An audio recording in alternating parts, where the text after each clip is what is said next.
Okay, physics, these are your notes for constant velocity. Follow along with your notes page because the slides do go in order. The objectives are to use words, graphs, and numerical relationships to describe constant velocity, demonstrate how to record and represent an object in motion, demonstrate that observed motion is dependent on a frame of reference. If at any time you need to pause the video, I recommend doing so you can take the notes, but I am going to go slide by slide. So definitions to start with, meter is the international unit for measuring distance. You are familiar with that from our last unit. Scalar refers to a measurement that is magnitude only. So 50 kilometers per hour does not tell us direction, it only tells us the amount. It only tells us the magnitude. Vector is magnitude plus direction. So what you see on a GPS, for example, is the speed that you're going as well as which direction you're going in. And if you need a fun way to remember vector, I've posted a short video from Despicable Me. Once you watch it, I'm sure you won't be able to get it out of your head that vector is direction and magnitude. Magnitude refers to size. Whenever you're representing your measurements with an arrow, you're using a vector. The length of the arrow is the magnitude, and the direction it's pointing obviously refers to the direction. Distance is how far an object travels along its path, and it is a scalar measurement. We do not care about direction, we only care about how far an object travels. Displacement is the location of an object compared to its original location. So A is where the object starts, B is where it ends. Displacement is a vector because B ends about this far to the right. On the diagram below, mark the origin. The origin is simply the starting point. So here you have a little person at A, and that is the origin. Next, you'll want to figure out the total distance that that person travels. They go from A to B, which is 2 meters, B to C, which is 4 meters, C to D, and D back to A. And the total distance traveled is 12 meters. Then you want to consider their displacement. What is the total displacement? This person ends up back where they started. So their total displacement is 0 meters. They're 0 meters away from the starting point. The next diagram shows a skier in 4 different positions. Position is the distance and direction from the origin of the object. And we need to figure out the skier's total distance traveled. On your diagram, it shows that there are 40 meters between A and C, 100 between C and D, and another 40 between D and B. So when you try to figure out the total distance traveled, you're going to start at A and go all the way to B, which is a total of 180. From B back to C is 140, and then from C to D is 100. When you add that all up, you get 420 meters.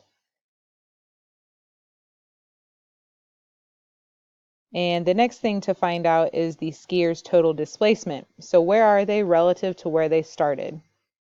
They started right here at A, and they end at D. So this is a displacement of 140 meters, and you want to know in which direction. Here you have a compass that tells you direction.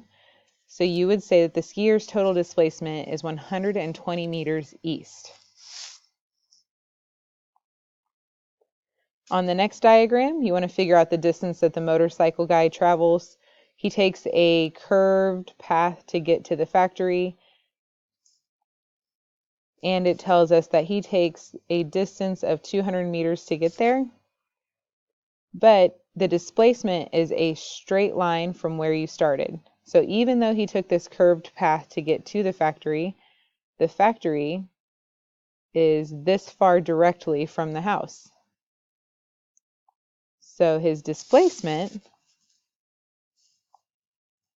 is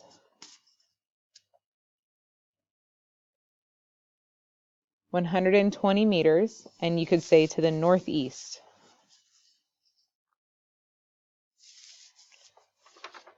Next on your notes, we talk about one-dimensional motion. I know these guys are from one direction, but let's assume their band is now called one dimension. One-dimensional motion means motion in a straight line, so we're not looking at a projectile, we're just looking at something like a car that stays in a straight line, does not go up and down, just goes side to side. And we're going to talk about how to calculate speed and velocity. So speed is the distance traveled during a period of time. And speed does not take into consideration direction.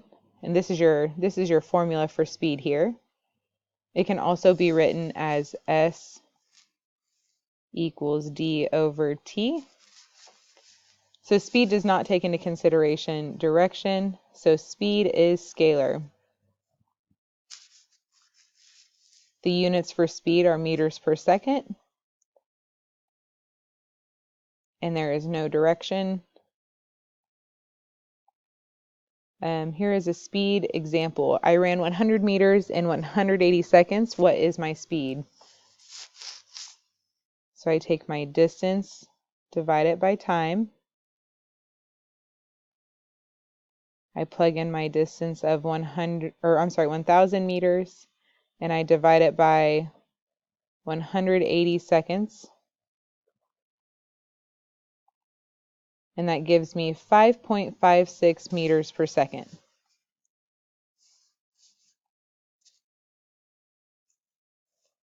The next thing we're going to calculate is velocity, and it's the exact same as speed. But the difference here is velocity needs to tell us the direction. So instead of the distance over time, we're looking at the displacement over time. Velocity is a vector.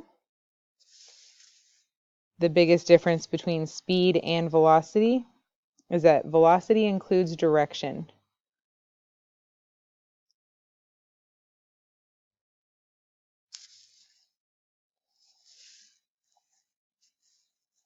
Okay, so on your notes, you have a section that says which of the following represents speed and which represent velocity. So speed is scalar and it includes 45 meters per second. Velocity is a vector and includes 45 meters per second south. 3 seconds would be a scalar measurement. Time does not take into consideration direction. And then 8 meters just tells us a distance. It doesn't tell us anything about direction, so that would also be a scalar measurement.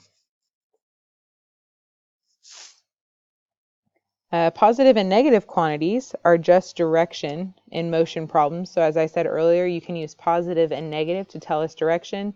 Typically when an object moves to the right of your frame of reference or up, it is considered positive. And if your object goes to the left or down, it is considered negative.